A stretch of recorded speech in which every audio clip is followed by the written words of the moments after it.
Welcome to the Ask the Geographer podcast series, brought to you by the Education Department at the Royal Geographical Society with IBG. I'm Rachel, your host, and in each episode I'll be joined by geographers from across the globe to delve into current events, publications and research, all tied to the fascinating world of geography.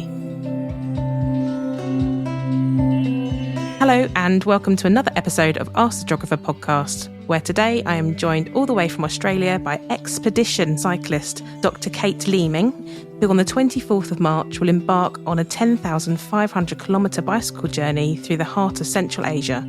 Kate will be travelling for 5 months exploring the geography, history and cultural importance of the region with a particular focus on water resources, a topic that is critical not only to Central Asia but to the world. Kate, welcome to the podcast. Oh, thank you, Rachel.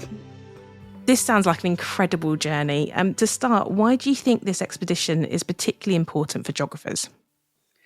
Well, I think this region is just jam-packed with kind of all of the different geographical disciplines. So, think about the physical geography, where you've got great mountains, some of the highest mountains in the world, over 7,500 meters, some of them, in the Tian Shan and the Pamirs and in the Hindu Kush. And then you've got these incredible mountains and they have glaciers on them, which, of course, as the glaciers melt, that's where all the water, 80% of the water comes from. And then basically you drop off these mountain systems and into this very, very harsh desert. And so this is some of it's incredibly beautiful, so I understand, obviously having not been there yet. And I just love the fact that, like, as a school kid, I was really sort of interested in the former Soviet Union. And about 30 years ago, I cycled across Russia just when it was becoming possible after the Soviet Union broke up. And I just was thinking, if I cycled a few hundred miles further south, I'd be traveling along the Silk Route. And that would have been a very different place. And then at that same time, all of these countries were becoming countries. So they'd been sort of divided up by the Soviet Union into ethnic areas. And now they were becoming countries for the first time. And so I was very keen to be able to go back now and see how these places are developing. And, they've got their own self-determination, all their own cultures and then how they get on, because in Soviet times, it was all centrally managed, but now, they've got different leaders in each country and different political systems, and it doesn't always work. And so it's how they share their resources is interesting to me. And in particular, I remember as a kid looking on the world map in my kitchen, and I spotted the Aral Sea. And lots of Australians, and I'm sure in the UK, they don't even know where the Aral Sea is. And I'm going, yeah, I know where that is. And it was this lovely blue, it was actually the world's 4th largest lake. And, it was just intriguing near the Caspian Sea, etc. And then to learn about, what's happened on the management side. So all of these things intrigued me too, and I think will intrigue geographers. So you mentioned a little bit about the fact that you got intrigued with the Silk Road, and that plays quite a key role in global trade and cultural exchange in that area. So what is it about the geography of this region that made the Silk Road so important? Yeah, well, I guess the Silk Route is really the route where East and West meet. And so you've got, Europeans crossing, and they'll be having to cross the desert. And in Central Asia there, that's where there's harsh deserts there. And then you've got people from the Far East, from China, basically. And that area is all mountainous. And this point is kind of where the mountains meet the desert. And it's landlocked. So there was no other ways to go around unless you went right around in the oceans. So it was kind of like the shortest route through, even though there was quite a few physical barriers, particularly with the mountains and different groups of people as well who weren't always that friendly. So I guess, yes, it's that geography there. And then obviously the need to be able to communicate with, from the East and from the West, and just being able to share ideas and, yeah, that's really what it is. It's really, you've got these incredible barriers, the mountains and the desert, and running through that, you've got these two vast rivers, the Sir Daria in the north and the Amu Daria, or formerly known as the Oxus River in antiquity, in sort of south of that. And those two rivers are just fundamental to everything, that the water flowing through those rivers from the glaciers and the mountains all the way to the Aral Sea. And then it connects every aspect of life. And I guess if you didn't have those rivers there, then the Silk Route wouldn't have been there, basically. So, leading on quite nicely to my next question, we're talking about water, and of course, it's a fundamental aspect of survival. But why is it a really crucial resource for Central Asia today?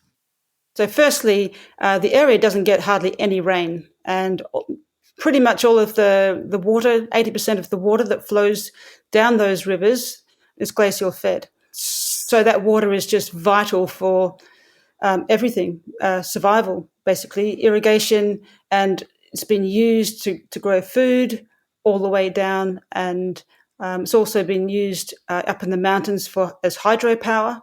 So that water's, there's so many uses for it, and the region, well, you wouldn't be able to live there otherwise if it wasn't for the water. I guess that's part of it. And then, of course, because water is such a premium, and the Soviet Union decided that they would tap into that water to irrigate the desert to grow the most water-thirsty crop possible, and that's cotton, as well as rice.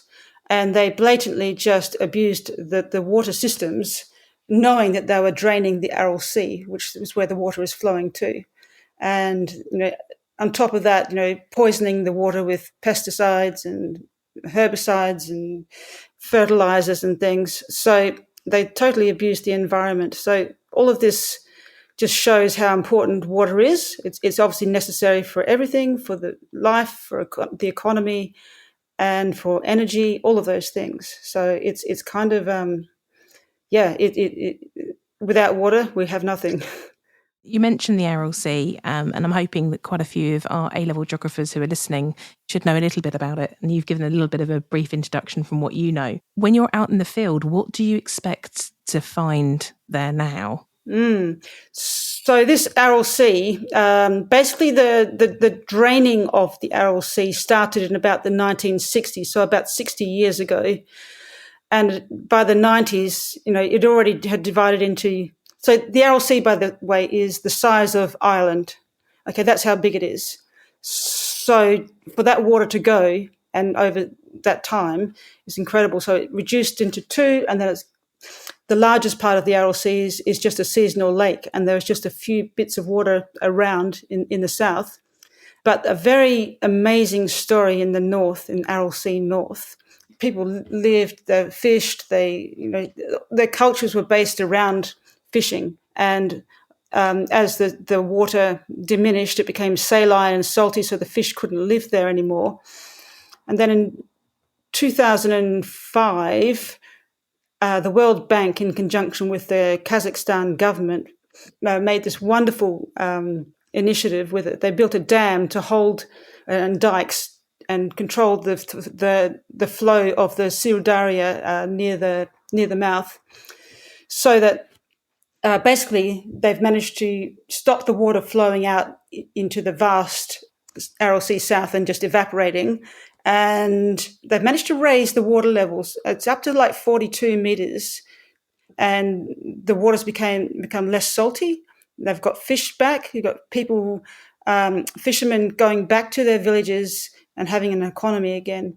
And it's not exactly like it was, but they've all got hope. And the aim is to raise that sea level higher.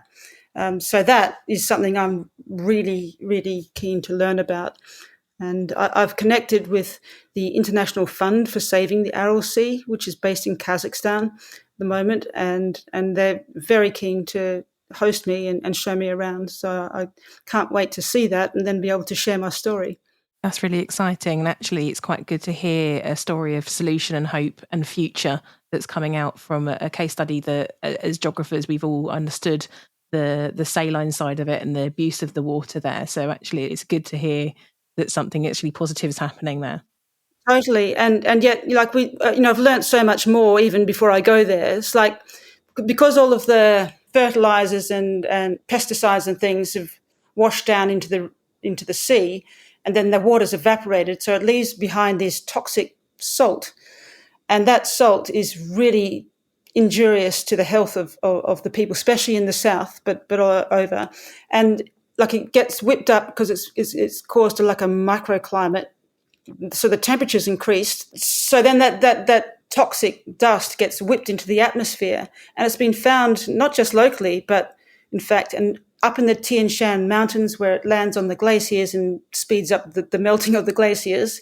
And it's even been found on Greenland's ice caps and down in the blood of penguins in Antarctica. So these things really do affect us. So I'm, looking forward to understanding a bit more about that.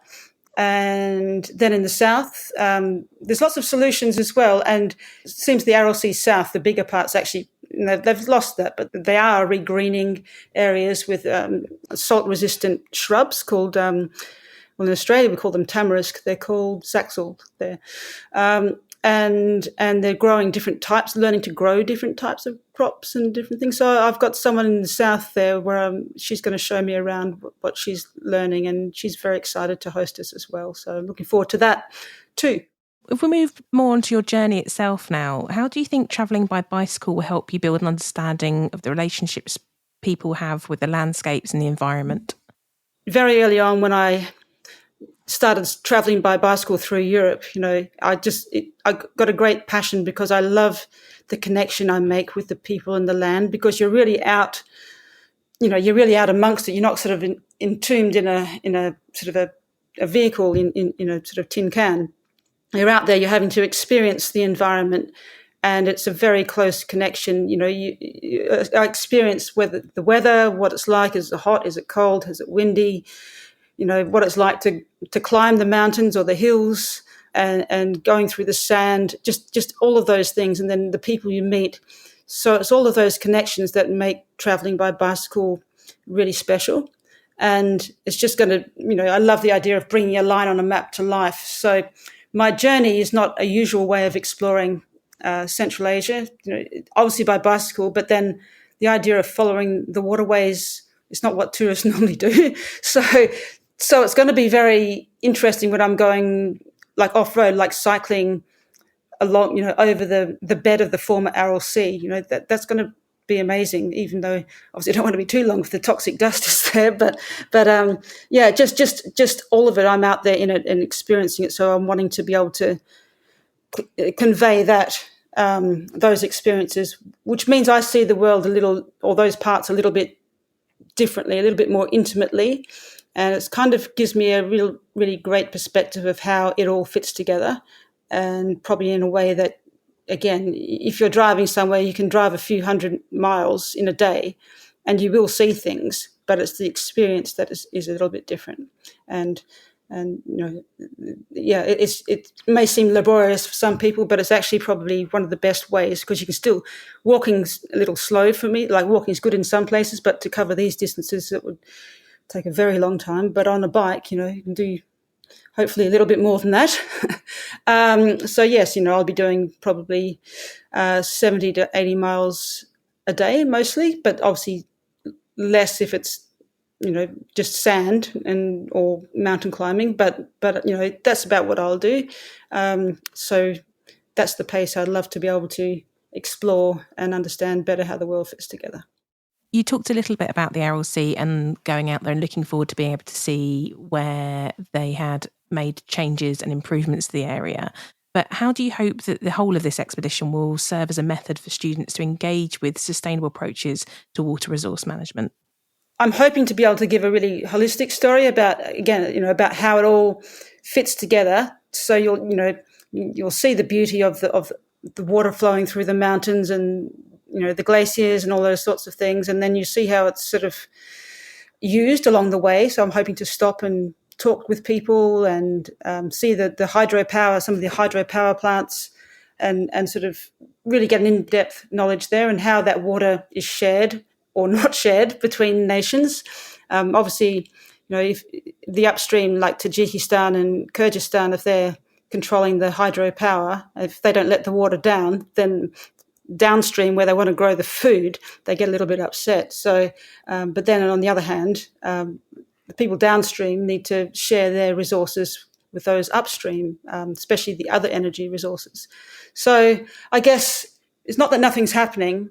They do get together. They have different organisations, intergovernmental organisations. They do get together, and they are trying to work things out. And also, you should be throwing in Afghanistan in there too. That's really important now, because they're part of the watershed of the Oxus River, the Amu Darya. 12% of that water comes from Afghanistan, and they have a right to the water as well. So while the other 5 nations have been discussing and sort of trying to manage that, and taking more than, some of them taking more than their fair share, Afghanistan, the Taliban are saying, well, we deserve some of that water too, and we want to help pull our people out of poverty. And they're building this huge canal that's going to draw a whole lot more water out of the Amu Darya, and it's going to create 250,000 jobs, and grow food for places that really need it. So you can see why they want it, but they've got to be included in that group of the other 5 nations, the other 5 stands there, and it's probably a very fine balance to tread, but they've got to somehow work it out. There's a lot of issues because the water is also not used very efficiently. There's a lot of the water's been wasted, like through the canals leak and water evaporates, and a large percentage of it doesn't get to where it needs to go in the first place. And those things were built a long time ago, some of the different canals and systems, and they're not maintained well. So there's lots of things that can happen to control the water flow, to use it more efficiently. Just a nice little, not a nice, but a stat that I heard, because growing cotton in Australia is also something that's really controversial, because obviously, again, it's like there isn't much water and they're using it to grow water-thirsty crops.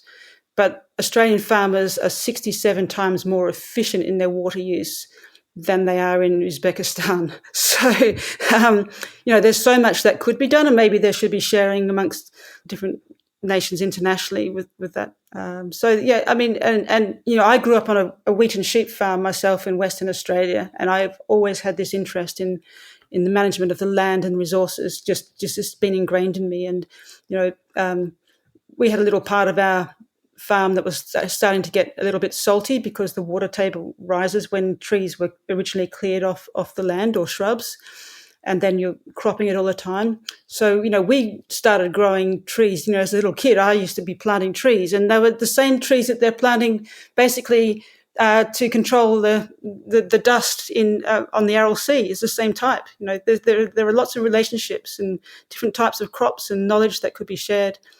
And I'm not an expert, I'm just interested. So, I'd love to be able to tell these stories and find out a little bit more about that management. Finally, where would you recommend our listeners to go if they wish to find out more? Well, first stop would be my website. So that is breakingthecycle.education. And if you can't remember that, kateleeming.com will get you to the same place. And you can register to receive my blogs. And I write quite in-depth blogs with pictures and things, so you can actually receive those as an email.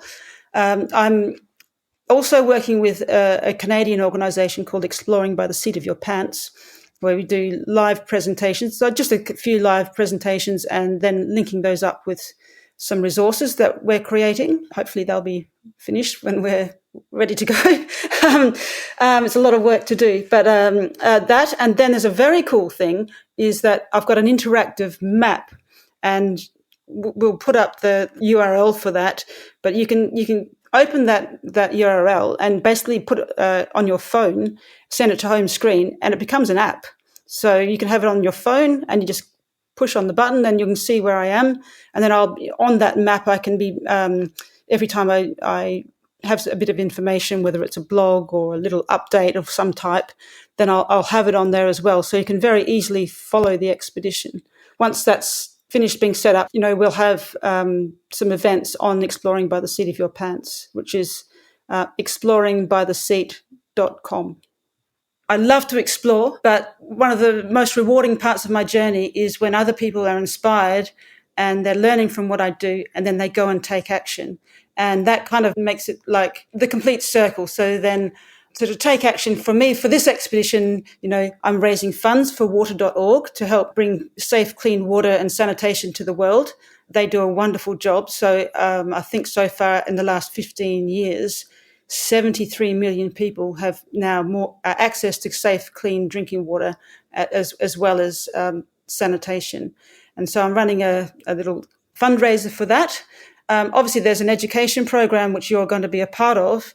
And what I love is when, in particular, you don't have to be cycling. It could be whatever, but just organising your own events, your own activities, exploring the world yourself.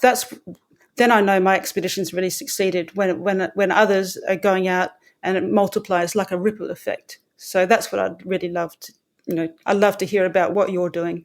Kate, thank you so much for your time here today. This part of the world has a rich and diverse past, which has been created due to its unique geography and still serves to help us learn more about our connections with nature.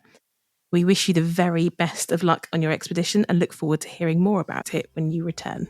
Thank you, Rachel. It's lovely to chat with you. Thank you for tuning in. If you enjoyed this podcast, don't forget to subscribe to the Ask the Geographer podcast series on soundcloud.com or your preferred streaming platform. Dive deeper into the world of geography and stay informed with our wide range of resources, many of which are available for free. School membership grants access to even more resources, including online lectures and supporting materials for both teachers and learners. Explore our resources and discover our additional offers for education at www.rgs.org/schools.